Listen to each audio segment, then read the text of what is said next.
Shtetet e Bashkuara të Amerikës ka shpallur zyrtarish ngritjen e Këshillit të Paqes për Gazën, një strukturë e re që synon të mbikëqyrë qeverisjen e përkohshme, sigurinë dhe procesin e rindërtimit në enklavën palestineze, e cila ndodhet në një armë pushim të brisht qysh prej tetorit. Presidenti amerikan Donald Trump, në cilësinë e kryetarit themelues të këtij këshilli, u ka dërguar ftesa dy liderëve kyç të rajonit, presidentit të Turqisë Recep Tayyip Erdogan dhe presidentit e Egjiptit Abdel Fattah al-Sisi për të bërë antar themelues të Këshillit të Paqes. Lajmi u konfirmua nga kreu i drejtorisë së komunikimit të presidencës turke, Burhanetin Duran,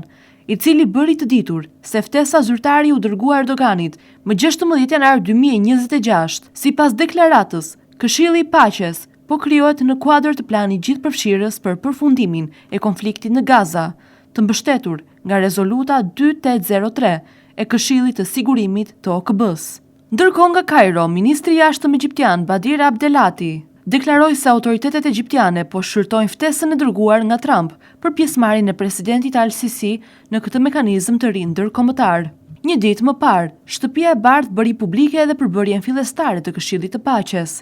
Përveç vetë Trumpit, pjesë e tij do të jenë sekretari i shtetit Marco Rubio, i dërguari special Steve Witkoff, Jared Kushner, ish kryeministri britanik Tony Blair, biznesmeni Mark Rowan, presidenti i Bankës Botërore Ajay Banga, si dhe këshilltari politik Robert Gabriel. Në strukturat operative, diplomati bullgar Nikolaj Miladenov është emëruar përfaqësues i lartë për Gazën, ndërsa general majori Jesper Jeffers do të drejtojë forcën ndërkombëtare të stabilizimit në terren. Krijimi i Këshillit të Paqes shihet nga Washingtoni si një përpjekje për të vendosur një kornizë të re politike dhe sigurie në Gaza,